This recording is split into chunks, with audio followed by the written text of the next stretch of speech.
Hello friends, welcome back. Today we shall discuss about the steady state errors and error constants in our series of sessions on Control Systems Simplified. In a control system, we all know we are mostly concerned with the error that exists when the system appears to be settled. Hence, we shall restrict ourselves to the error at steady state. You can take the example of a door damper. If the door closes perfectly, the error is 0. But if a small opening exists for a long time, then that is exactly what bothers us, that this is the steady state error that exists in the system. In order to understand this, we need to know the final value to which the system settles when it is exited by a certain point. So formally defining, the final value of the system is that value which is obtained as time approaches to infinity. Now let's see a few responses. We have response A, response B, response C, and response D. Response A is where the final value that the system attains is clearly 0.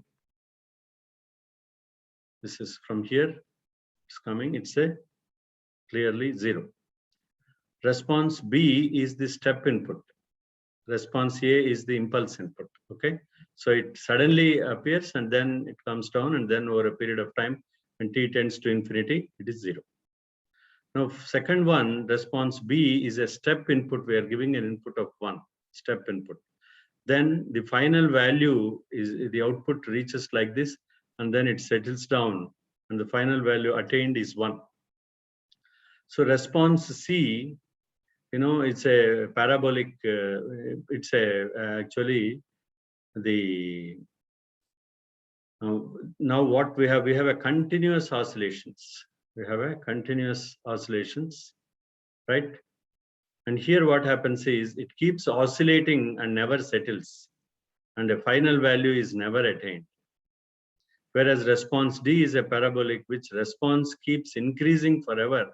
The final value is never attained. So for C and D, there is no settling takes place. It is always in oscillations.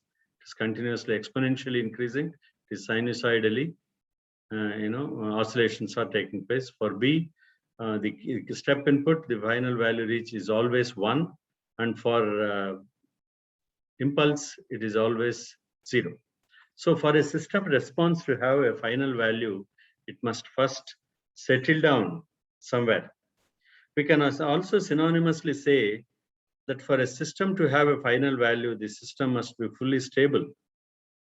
Normally, we call it as all poles in the left half of the S-plane. Now, to find the final value of a given system which settles or is stable, we make use of the normally different hypothesis. Now, let's understand the steady state error here. The steady state error is the difference between the desired output for a given input and the actual output of the system during steady state. So here we are seeing for this is the actual output, right? And then it is reaching the steady state. Okay, so this is the steady state error, and whatever is the steady state error, and this is the desired output. This is the desired output, but the actual output is this, and it is reaching a steady state value is this, and whatever is the difference between these two, input and output, is the steady state error. So in this case, where we have it is overdamped here and underdamped here, right? So it's coming here, and actual output is below this, and this is exactly the steady state error once it reaches the steady state value. Until this is called as transient, and then it is steady state. This is exactly what we normally call it as a steady state error, ESS. Now consider a block diagram of a closed loop control system. Now E of S error here, what we are getting is R of S, that is the input minus of the feedback that we are getting. This is nothing but C of S into H of S. That way. So E of S, so C of S effectively is G of S into E of S, whereas E of S is nothing but R of S minus H of S into C of S. That's exactly what we see here. If you see E of s, so finally we get E of s as R of s by 1 plus G of s into R of s, final equation. Now, according to the definition of a steady state error, limit t tends to infinity E of t. So when limit t tends to infinity, R of t minus C of t. That is exactly what we get. R of t minus C of t is the error. Using the final value theorem and for a unity feedback, so we get a limit of s tends to 0 in the Laplace form s R of s by 1 plus G of s into H of s. And for a unity feedback, H of s becomes 1. So we get s R of s by 1 plus G of s. So this is the final steady state error that we get. ES steady state is equal to limit s tends to 0, s R of s by 1 plus G of s.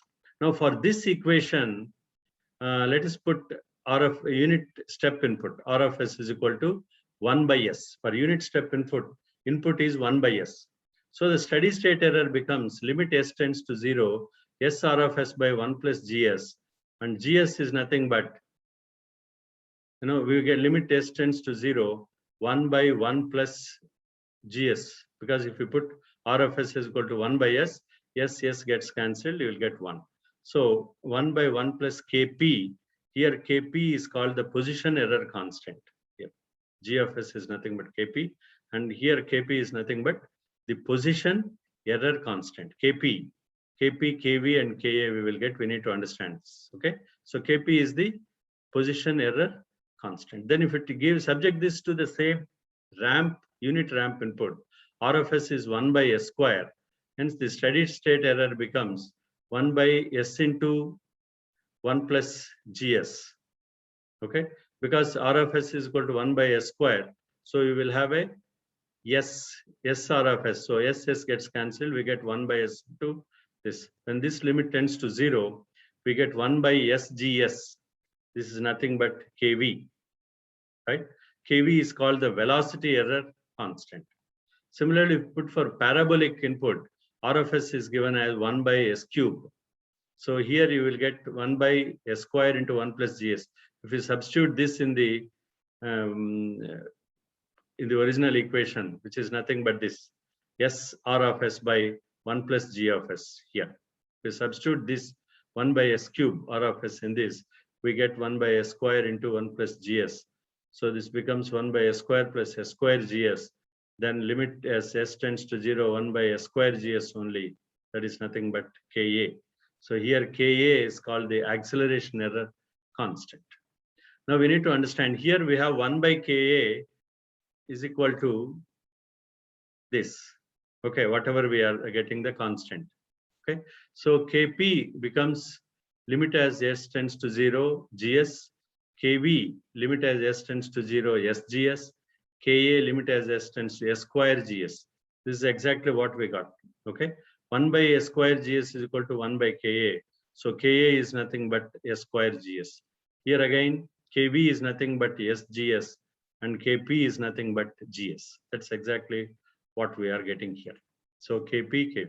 So steady state error is a criterion to judge the system accuracy, which means that for practical purposes, steady state error should be as low as possible. The steady state error should be as less as possible. But the steady state error depends mainly on two factors: the type of input RS and the type of the system GS. Here the type of GS, and to achieve this we have seen the type of system RS. So steady state error makes sense only for a closed loop stable system. That's the reason why we study them only for stable system. Now we have these for different inputs, we have a steady state error and we have error constants. For unit step signal, this is the equation. For steady state error is nothing but 1 by 1 plus kp. And if we where a kp is nothing but limit as s tends to 0, g of s. This is the error constant. This is the steady state error. Okay. Then unit ramp signal, steady state error is nothing but 1 by kv, whereas kv is nothing but limit as s tends to 0, sgs. And unit parabolic signal, we have a steady state error as 1 by ka. Ka is nothing but limit as s tends to 0, s square gs. Okay, as an example, if you see an input signal of r of t is equal to 5 plus 2t plus t square by 2 into u of t. So the transfer function for this g of s is equal to 5 into s plus 4 by s square into s plus 1 into s plus 20. So for this equation, g of s, if we substitute input signal 5 ut, error constant, we get limit g of s tends to infinity. And steady state error is nothing but 5 by 1 plus kp. That is nothing but when kp is infinity, so ESS is 0. Okay. And then the second case, we have an input signal R2 of t is equal to 2t ut. And then when kV is limit SGS is tends infinity, similarly ESS2 is equal to 2 by kV. Again, kV is infinity here. So we get 0. So similarly, R3 of t, you are getting t square u of t. So Ka is s square gs into 1. So ESS3 becomes 1 by Ka, that is equal to 1. So the resultant steady state error, the net steady state error, is always ESS1 plus ESS2 plus ESS3 because of R of t, because of 5 u of t into 2t u of t into t square u of t. If we do this for different input signals, we did the error constants and steady state error. So the total, it is net steady state error is nothing but 0 plus 0 plus 1, that is equal to 1. So the resultant steady state error is always 1. Now if we do this for a type 0 system, for type 0 system, g of s is equal to 1 by s plus 1, kp is equal to 1 by s plus 1, 1, kv is equal to 0, ka is equal to 0. Okay, type 0 system. So position is equal to 1 by 1 plus kp, that is equal 1 by 1 plus 1, 1 by 2. ESS velocity is equal to 1 by 0, infinity, and 1 by ka is again infinity. So position error is constant, while velocity and accelerators are infinite at steady state for type 0 system. Similarly, for type 1 system, g of s is equal to 1 by s into s plus 1. Kp we will get infinity, kv we will get 1, ka is equal to 0. So if substitute same thing in ESS 1 by k, this becomes 0, this becomes 1, this becomes infinity. So for type 1 system, position error is 0, while velocity is constant and acceleration error is infinite. That is exactly at steady state. For different, how the errors and constants change. For type 2 system, we have the similar exercise, okay, where we are finding out the ESS position, steady state error for position, velocity, and acceleration. So we are getting position and velocity errors are 0, while acceleration error is infinite at steady state. So this is how we normally understand the error analysis, how the error constants are identified. So when the type of the system is increased for a specific input, the steady state error reduces. That is exactly what. For kV, if you see for kV is equal to 100, since kV is defined and this implies steady state error exists and the system is stable. As kV is constant, it means that the system is type 1. We can tell that the input being applied is a ramp. We can tell the error between the input ramp and the output ramp is 1 by kV, that is called 0.01 at steady state. Now this is exactly to summarize. We started with a brief introduction to steady state error, then moved to the final value of response and checked when the final value exists. Then we steady state error and steady state error for different standard test inputs, and we that is how we understand the steady state error and error constants. Okay, so thank you.